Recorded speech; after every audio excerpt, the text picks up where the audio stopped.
10.2 देखते हैं जो कि 9th का है। तो हमारे पास प्रश्न पहला है, ये कट चुका है, ये वाला यहाँ से है प्रश्न पहला जो न्यू सिलेबस है। तो लिखा है आकृति 6.29 जो कि ये है, मैं यदि ए बी समांतर सी डी, ये दोनों समांतर और ये इतना लग दिया है। तो हम पहले चित्र बना लेते हैं। तो चित्र के लिए हम 3 ठो लाइन खींचेंगे पहले। तो ये एक ठो लाइन हुआ, ये दूसरा लाइन हुआ, ये तीसरा लाइन हुआ। लाइन खींच ली। अब हम एक और तीर ऐसा बनाए तो एक और तीर बनाए लेते हैं। यहाँ x है, यहाँ y है, यहाँ z है, ये ए बी है, ये सी डी है, ये ई एफ है। तो क्लियर। अब दिया का है ए बी समांतर सी डी, मतलब ये दोनों समांतर दिए हैं, और सी डी समांतर ये, मतलब ये दोनों समांतर दिए हैं। और वाई अनुपात जेड बराबर 3:7, वाई अनुपात जेड बराबर वाई अनुपात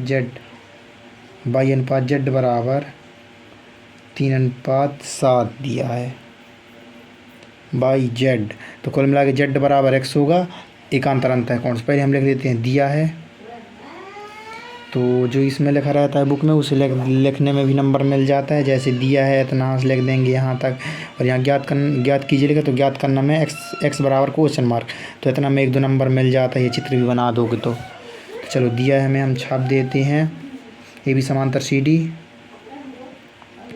और का दिया है सी डी समांतर ई एफ, और वाई अनुपात जेड इक्वल्स टू 3:7। तो ज्ञात करना है तो यहाँ लिख लेते हैं ज्ञात करना, x बराबर क्वेश्चन मार्क। अब आगे बढ़ते हैं हम, तो उपपत्ति से शुरू करते हैं। तो यहाँ लिख देंगे चूँकि x बराबर z हो जाएगा, क्यों, एकांतर अंतः कोण से। ये 6वीं 7वीं की बुक में देखने को मिलता है, बहुत आसान होता है। एकांतर अंतः कोण कुल मिला के ये लाइन और ये लाइन अगर बराबर है तो ये कोण बराबर ये कोण होता है एकांतर अंतः कोण से। चलो अब आगे बढ़ते हैं। यहाँ लिखा है वाई अनुपात जेड, चूँकि वाई अनुपात जेड इक्वल्स टू लिखा है 3:7। तो यहाँ लिख लेंगे माना कि वाई इक्वल्स टू 3x और जेड इक्वल्स टू 7x, और अपने को यहाँ जेड बराबर x दिया है तो x बराबर भी 7x होगा। तब x धन वाई बराबर 180 अंश होगा। रैखिक युग्म लिख देना। और वाई को देखें तो यहाँ 3x को देखें तो यहाँ 7x है, और धन और वाई को देखें तो वाई है तो 3x है। हम ए बना लेते हैं दोस्तों इनको, इसमें आसानी जाएगा, नहीं कन्फ्यूजन होगा। x का मान 7a, और मतलब x की जगह में हमें 7a लिखना है, y की जगह में 3a लिखना है, और बराबर 180 अंश। तो यहाँ 7a और 3a 10a हो जाएगा, और बराबर 180 अंश। कुछ भी ले सकते हैं, a की जगह आपको जैसा लगे।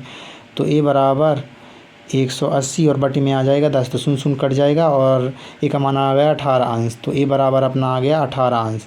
अब यहाँ लिखना है तब, और यहाँ y बराबर 3a लिखा है, y बराबर 3a, और यहाँ x बराबर z बराबर 7a।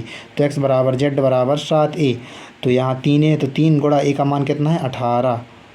यहाँ 7a है तो 7 गुणा 18, a का मान 18। तो 8 का 24, मतलब 18 तिया 54 अंश। y का मान आया 54 अंश, और इसे भी गुणा कर लेते हैं। तो 7 8 56 की 6 हासिल की 5, और 7 एकम 7 5 12 126 अंश। तो x y और z इन सब के मान आ गए। y का मान आ गया 54 अंश, और x और z का मान आ गया 26 अंश। और हमें ज्ञात क्या करना था, x का मान। तब x बराबर 126 अंश। ये आंसर है दोस्तों। नेक्स्ट क्वेश्चन की ओर आगे बढ़ते हैं, जो कि सेकेंड नंबर है। ये बहुत आसान है इसके सवाल, और परीक्षा के लिए इम्पोर्टेंट भी है। चलो आगे देखते हैं। तो ये चित्र बना है तो चित्र बना लेते हैं, और क्वेश्चन इतना अलग लिखा है तो इनको हम चित्र बनाने के बाद समझेंगे। चलो चित्र बनाना सीख लेते हैं। तो चित्र के लिए हमें 2 ठो समांतर रेखाएं खींचनी है, जो कि ये खींच चुके हैं। और फिर एक ठो ये लंब, और लंब मतलब यहाँ 90 अंश का कोण, और फिर एक ठो यहाँ से ऐसा, और इसका नाम A, इसका नाम G। तो AG, और फिर यहाँ F है, यहाँ B है, CE, यहाँ C है, यहाँ E है, और यहाँ आ जाएगा D। चलो आगे देखते हैं। अब क्वेश्चन पढ़ लेते हैं क्या लिखा है। तो ये चित्र में गोद लेंगे, चलो तो क्वेश्चन पढ़ते हैं। आकृति 6.30 जो कि ये बना है, यदि ए बी समांतर सी डी तो दिया है, मैं लिख लेते हैं ए बी समांतर सी डी, ये लिख लिए। अब आगे देखते हैं ई एफ लंब सी डी, ई एफ लंब सी डी, लंब मतलब यहाँ 90 अंश, तो इतनास में भी 90 अंश का कोण बनेगा। ई एफ लंब सी डी यहाँ तब लिख लेंगे, और लिख लेते हैं कोण एफ ई डी सी, कोण एफ ई सी बराबर एफ ई डी, कोण एफ ई डी और बराबर 90 अंश। कहीं 90 अंश कोण बनेगा जब लंब होगा तो। और फिर आगे दिया है और कोण जी ई डी, कोण जी ई डी इक्वल्स टू दिया है 126 अंश। तो ज्ञात कीजिए, तो ज्ञात करना है अपने को कोण ए जी ई बराबर क्वेश्चन मार्क ए जी ई देख लेते हैं। ए जी ई मतलब इत्तास कोण ज्ञात करना है, इसे कोण 1 मान लेते हैं। और कोण जी ई एफ भी ज्ञात करना है, इसे जी ई एफ ढूंढ लेते हैं। जी ई एफ ये वाला कोण ज्ञात करना है, इसे हम 2 मान लेते हैं। और कौन सा कोण ज्ञात करना है, एफ जी ई, कोण एफ जी ई, तो एफ जी ई ये कोण, तो ये कोण भी ज्ञात करना है। तो बहुत आसान है दोस्तों इन्हें ज्ञात करना। हमें दिया है जी ई डी मतलब इत्तास कोण का मान दिया है अपने को 126 अंश। बहुत आसान है, बी आंसर आ जाएगा। चलो सॉल्व करते हैं। देखो ये कोण जोड़ें और ये कोण जोड़ें तो 126 अंश बन रहा है। तो इसका नाम तो ऑलरेडी 2 है, तो इसका नाम 5 रख लेते हैं। तो लिख लेते हैं उपपत्ति, और चूंकि कोण 2 धन 5 बराबर 126 अंश, कोण 2 धन कोण 5 बराबर 126 अंश। तो कोण 2 का मान देगा तो अपने को पता नहीं है, कोण 5 का मान देगा तो 90 अंश होगा, 90। तो कोण 5 का मान 90 अंश, और धन कोण 2 है तो धन कोण 2 और बराबर 126 अंश। तो कोण 2 बराबर 126 तो 126 अंश, और 90 उस तरफ जाएगा तो ऋण 90 अंश। तो कोण 2 बराबर 126 में से 90 जाएगा तो अपना बचेगा 36 अंश। तो कुल मिला के ये 36 अंश आ गया। और कोण 2 किसे माने है, जी ई एफ मतलब इसका मान निकल गया अपना, वाह। कोण जी ई डी बराबर होगा कोण ए जी ई, जिसे हम माने हैं कोण 1, क्यों, और बराबर कितना अंश दिया है, ये कोण जी ई डी के बराबर ये दोनों है, मतलब जी ई डी का मान इनके बराबर भी होता है। जी ई डी मतलब इत्तास कोण का मान 126 अंश है, तो ये सब 126 अंश के होंगे। तो हमारा ए जी ई भी निकल आया, ए जी ई का मान। हमारा बचा एफ जी ई, तो इसे भी निकालने के लिए हम देखते हैं पूरा एक ठो चांदा 180 अंश कोण बनाता है, तो ये पूरे 180 अंशों का मतलब 1 और 3 मिलकर 180 अंश बनाएंगे रैखिक युग्म से। तो लिख लेंगे चूंकि कोण 1 धन कोण 3 इक्वल्स टू 180 अंश, क्यों, रैखिक युग्म। अब देख लेते हैं आगे। तो कोण 1 का मान 126 है तो 126 अंश धन कोण 3 है तो कोण 3 बराबर 180 अंश। तो कोण 3 बराबर 180 अंश, 126 उस तरफ जाएगा तो ऋण 126 आ जाएगा। तो कोण 3 बराबर 180 में से 126 जाएगा तो कितना बचेगा अपने पास, यहाँ 4 बचा, यहाँ एक उधार, यहाँ से एक उधार लिए थे मतलब 7, 5 बचा 54 अंश। तो कोण 3 इसका भी मान निकल गया। यही आंसर है, एक ठो आंसर ये आया है, एक ठो आंसर ये आया, एक ठो आंसर ये। चलो अब तीसरा नंबर क्वेश्चन देख लेते हैं हम। तो तीसरा नंबर देखें तो लिखा है, ये चौथा तीसरा होगा, इसमें आकृति 6.31 ये वाला बना लेते हैं चित्र। ये भी बहुत आसान है। तो ये 2 ठो तीर बन गए जो कि इन्हें हम किरण बोलते हैं, PQRST, PQRST ABCD। और ये 110 अंश है, ये 130 अंश है, 130 अंश। और देख लें तो और कहाँ है, और कुछ तो दिया ही नहीं है। हमें ज्ञात करने को दिया है QRS मतलब ये वाला कोण ज्ञात करना है। तो बहुत आसान है, हम दिया है लिख लेते हैं। तो कोण p q r equals to दिया है 110 अंश। वाह। कोण r s t equals to दिया है 130 अंश। ये दिया है में आ जाएगा। अब हमें ज्ञात करना है, तो ज्ञात करना है ये वाला कोण, और ये वाले कोण को क्यू आर एस बोलेंगे, कोण क्यू आर एस, तो इक्वल्स टू क्वेश्चन मार्क।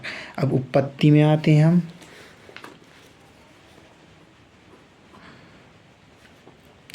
तो उत्पत्ति में देखें तो हम पहले रचना लिख लेते हैं ज्ञात करने के बाद। रचना, तो हम इसे यहाँ थोड़ा आगे बढ़ा देते हैं और इसका मान इसे बताया है। इस पर बिंदु आर से होकर एस टी के समांतर रेखा खींचिए। आर से होकर खींचने को बोला है, तो हम यहीं से खींच लेते हैं। क्यू से एक तो रेखा ये खींच लिए, ठीक है। तो इसका नाम रख देते हैं यहाँ पर हम P q r s T, ये तो हो गया डब्ल्यू एक्स वाई, इसका नाम एक्स रख लेते हैं। एक्स ठीक है, नहीं भी रखेंगे तो चल जाएगा। इसे कोण 1 बना देते हैं, इसे कोण 2 बना देते हैं, इसे कोण 3 बना देते हैं, इसे कोण 4 बना देते हैं, जिसे हमें ज्ञात करना है। कोण 4 को ज्ञात करना है, मतलब कोण 4 भी हो गया। अब रचना को छोड़ देते हैं और उत्पत्ति देखें तो कोण 3 और 110 मिल के 180 अंश बनाएंगे रैखिक युग्म से। कोण 3 धन 110 अंश बराबर 180 अंश रैखिक युग्म से। मतलब कोण 3 बराबर 180 अंश और 110 उस तरफ जाएगा तो ऋण 110 अंश हो जाएगा। तो कोण 3 बराबर 180 में से 10 जाएगा तो बचेगा 70 अंश। तो कोण 3 बराबर 70 अंश आया। अब कोण 1 बराबर चूंकि कोण 1 बराबर 130 अंश हो जाएगा संगत कोण से। ये एकांतर अंतः कोण, एकांतर बाह्य कोण, संगत कोण, ये 6वीं 7वीं की पुस्तक में है। चलो आगे देखते हैं। कोण 1 का मान निकल आया। अब कोण 2 चाहिए, चूंकि लिखना, पुनः लिखना और चूंकि लिखना। कोण 1 और 2 मिलकर 180 अंश का कोण बनाएंगे रैखिक युग्म से। तो कुल मिला के कोण 1 का मान अपने को दिया है 130 अंश और धन कोण 2 है, तो कोण 2 बराबर 180 अंश। तो कोण 2 बराबर 180 अंश और 130 अंश उस तरफ जाएगा तो ऋण 130 हो जाएगा। तो कोण 2 बराबर 180 में से 30 जाएगा, 50 अंश आएगा। तो कोण 3 का मान पता चल गया, कोण 2 का मान पता चल गया। अब कोण 4 चाहिए, तो ये त्रिभुज बना है और त्रिभुज के तीनों कोणों का योग होता है 180 अंश। चूँकि त्रिभुज के तीनों कोणों का योग 180 अंश, त्रिभुज के तीनों कोणों का योग 180 अंश, योग 180 अंश होता है।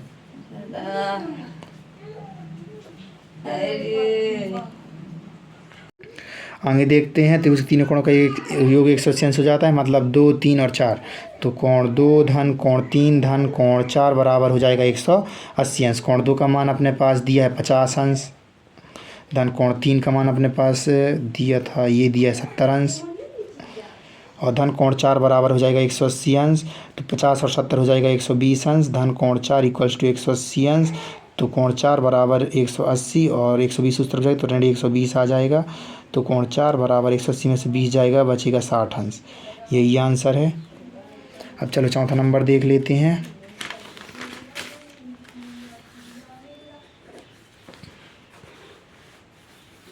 तो चौथा नंबर ये वाला चित्र बना लेते हैं और फिर क्वेश्चन पढ़ते हैं। बहुत आसान है ये वाले सवाल, थोड़ा समझने की बस ज़रूरत है, आसानी से सॉल्व हो जाते हैं। ये ऐसा चित्र बना है और फिर इनका नाम लिख लेते हैं ABCD। तो यहाँ है A, यहाँ है B, यहाँ है C, यहाँ है D और PQRS। ये P, ये Q, ये R है, PQR, हाँ R तक है। ये 50 डिग्री मतलब 50 अंश, इसका नाम है Y, इसका नाम है 127 अंश, इसका नाम है X।